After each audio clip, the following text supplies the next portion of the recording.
Argentina te da sorpresas, como dice la canción. Bueno, superada la sorpresa por el triunfo en la primera vuelta de las presidenciales de Argentina, del ministro de Economía Sergio Massa, frente al favorito, era Javier Milei, ambos tendieron puentes para apelar al electorado más allá de sus propios espacios. Massa, peronista, convocó a un sector de la gran derrotada, Juntos por el Cambio, para formar un gobierno de unidad en caso de imponerse en la segunda vuelta, prevista para el 19 de noviembre. Milei, candidato de extrema derecha, también se mostró dispuesto a incorporar en sus filas a miembros de otros partidos más allá de su prédica contra la casta. El peronismo recobró fuelle que había perdido en las primarias, doblegado en una elección de tercios que como nunca antes en estos 40 años de democracia rompió el bipartidismo con una figura extravagante y agresiva que propuso a su vez quebrar el sistema. El voto miedo superó al voto bronca, el voto bronca del 13 de agosto, el día de las primarias. Y estamos con Carlos Gervasoni, que es profesor, investigador y director del Departamento de Ciencia Política y Estudios Internacionales de la Universidad de Itela y miembro del Consejo Académico de Cadal. Gervasoni es doctor en Ciencia Política por la Universidad de Notre Dame y posee másters en Ciencia Política y en Estudios Latinoamericanos por la Universidad de Stanford. Se especializa en estudios sobre la democracia, el federalismo, la política subnacional, opinión pública y metodología de investigación social. Y la primera pregunta, Carlos, es ¿cómo se explica que un ministro de Economía, con una inflación galopante, la pérdida constante del valor del peso, un 40% de pobreza y muchísimo mal humor social se haya impuesto en esta primera vuelta de las presidenciales de Argentina? Bueno, muchas gracias, Jorge, por la invitación y la presentación.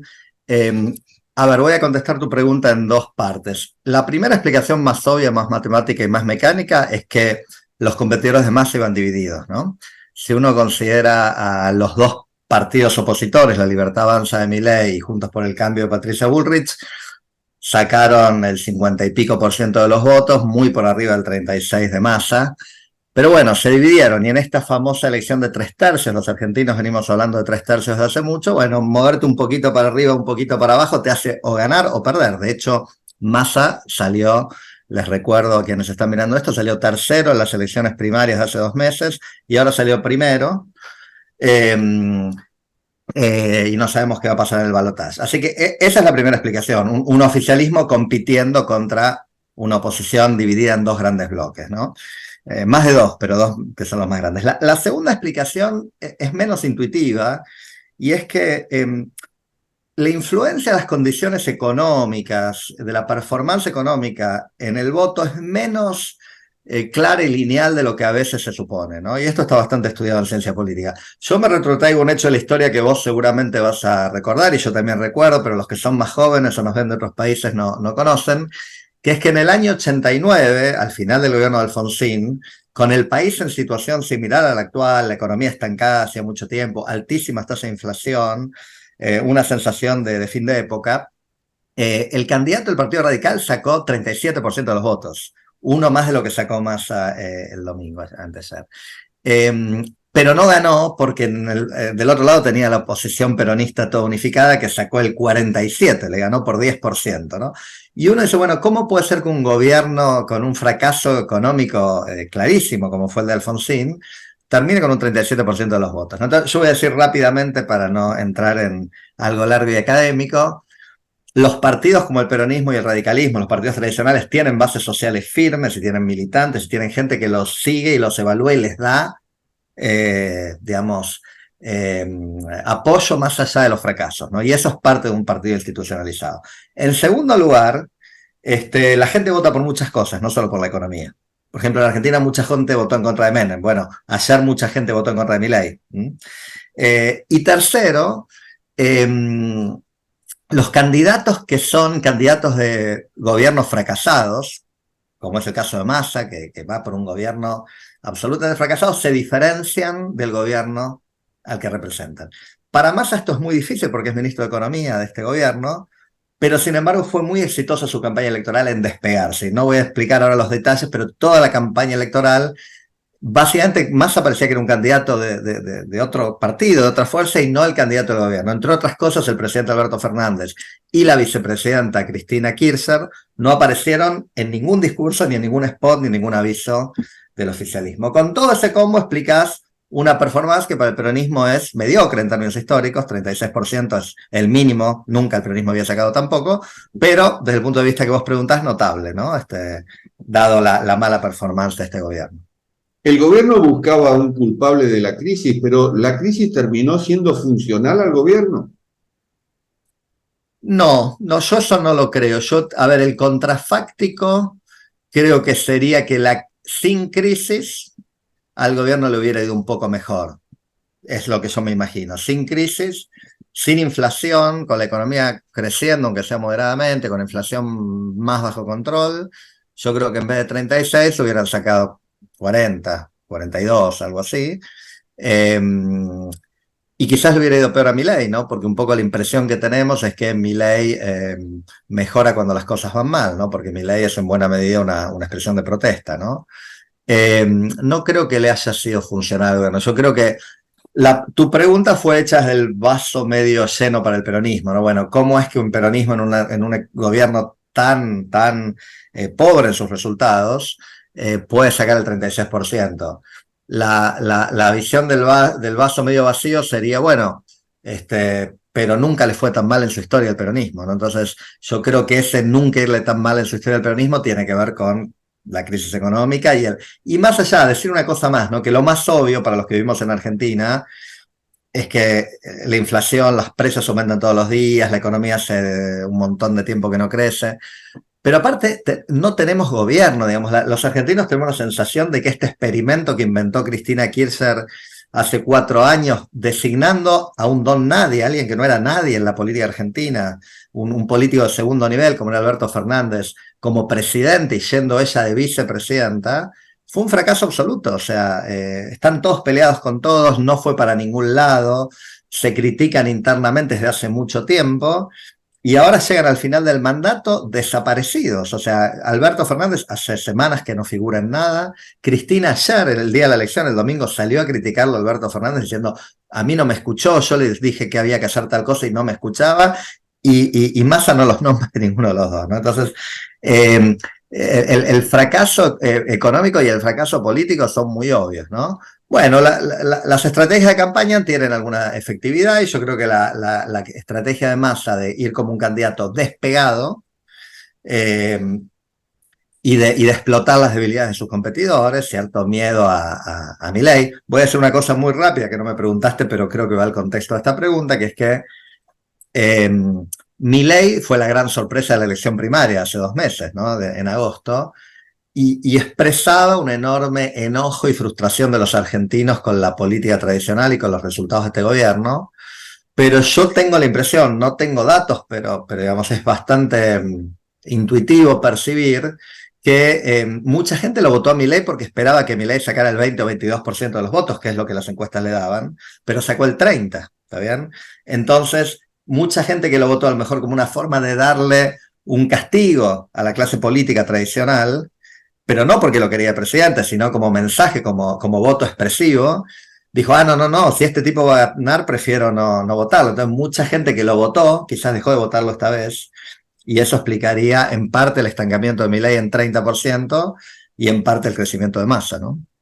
No te lo pregunté porque tengo la impresión de que el voto bronca del 13 de agosto contra la casta, contra la clase política y demás, se tradujo en el voto miedo el 22 de octubre. Voto miedo a, si vienen estos, ¿qué va a pasar? Y en eso el plan Platita, instrumentado por el gobierno con fondos públicos, te dio inclusive la pauta la semana previa a las elecciones con la posibilidad de que quien renunciara a los subsidios del transporte pagara 10 veces más o 100 veces más.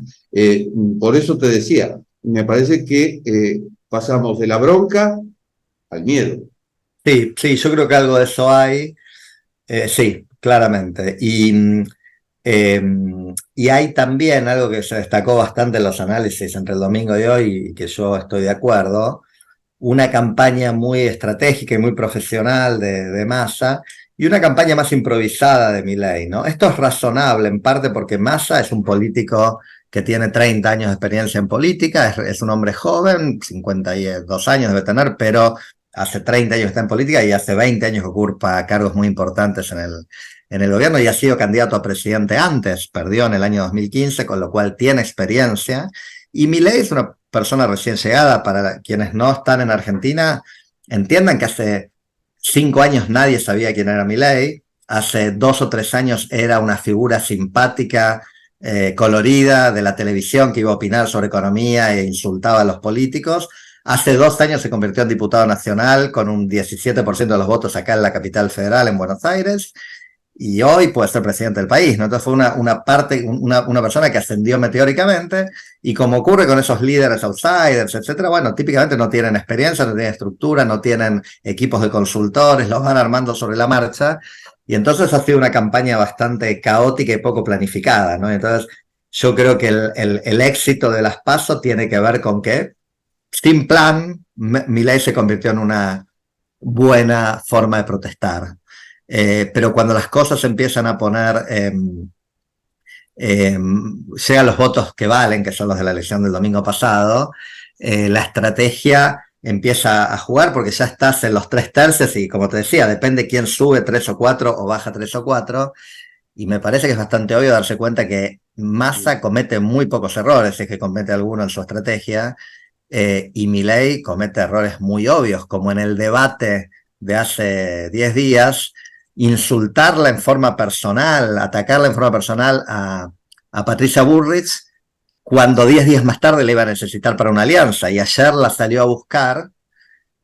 Lo cuento para quien no lo sabe, esto salió a decirle: yo la puedo sumar a Patricia Bullrich, pero hace 10 días la estaba llamando asesina, montonera, guerrillera de chicos, porque es verdad que Patricia Bullrich tuvo una militancia gris, no se sabe bien exactamente dónde, pero en la izquierda revolucionaria del peronismo, con alguna vinculación con las guerrillas montoneras de la década del 70.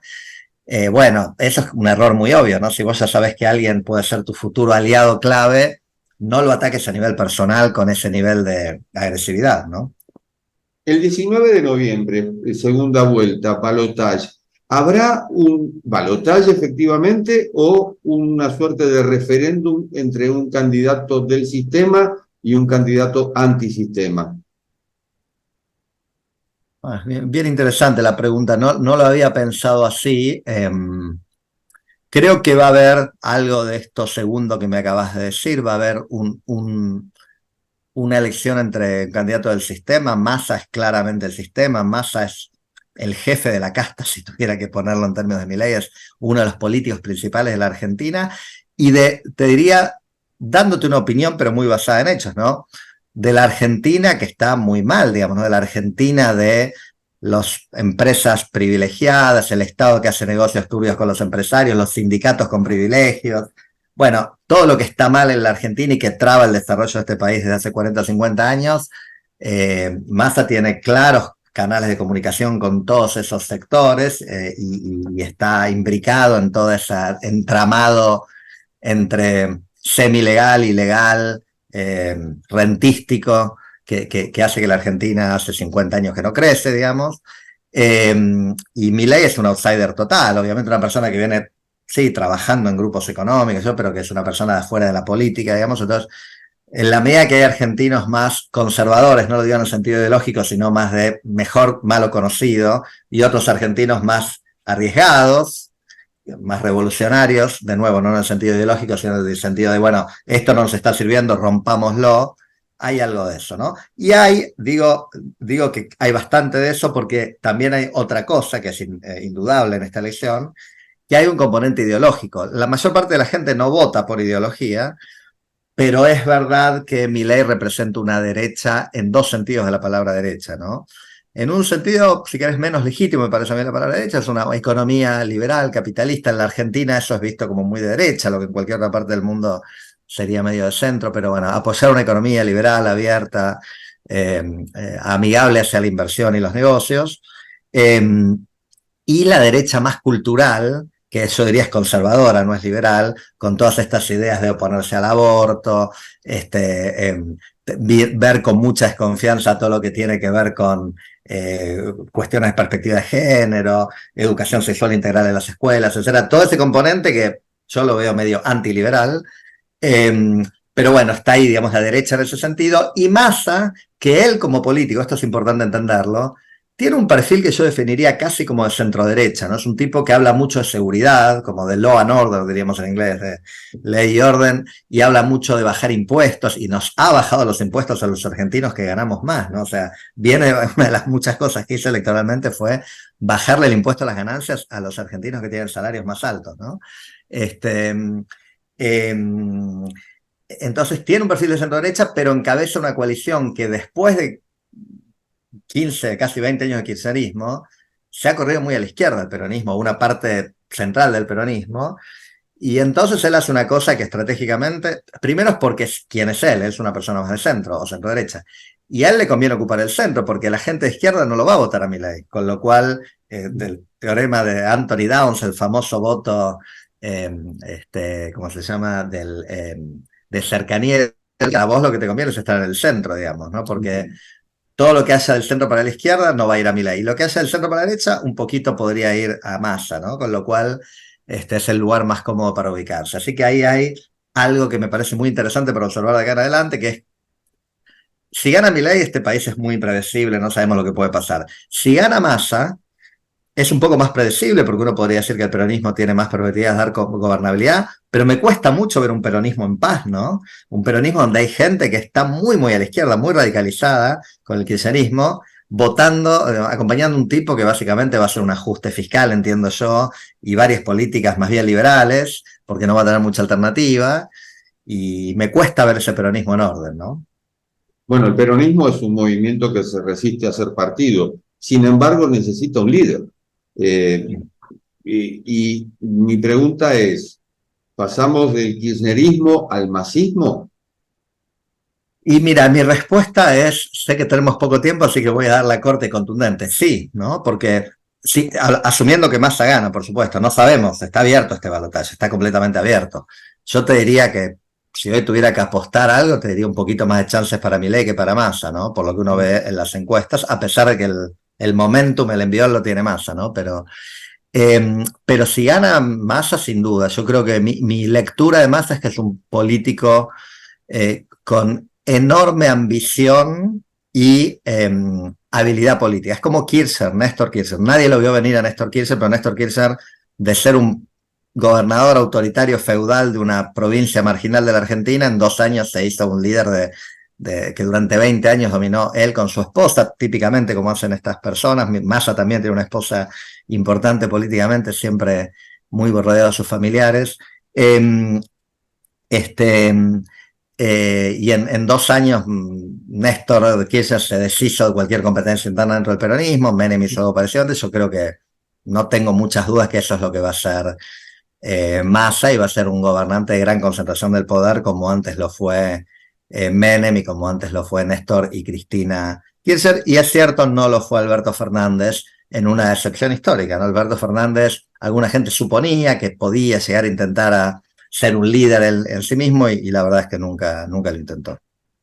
Argentina tiene un presidente ausente, Alberto Fernández, una vicepresidenta y expresidenta en silencio prácticamente, pero que ha recuperado poder, sobre todo en la provincia de Buenos Aires, que representa el 40% del electorado, a través del gobernador de Axel Kicillof, y otro expresidente, Mauricio Macri, que el día de las primarias sube al escenario para consagrar la candidatura de Patricia Bullrich, la gran derrotada de estas elecciones, para elogiar a Milei, y mantiene vínculo con Milei. ¿Cómo se ubican estos actores, estos jarrones chinos, como se dice en la política internacional?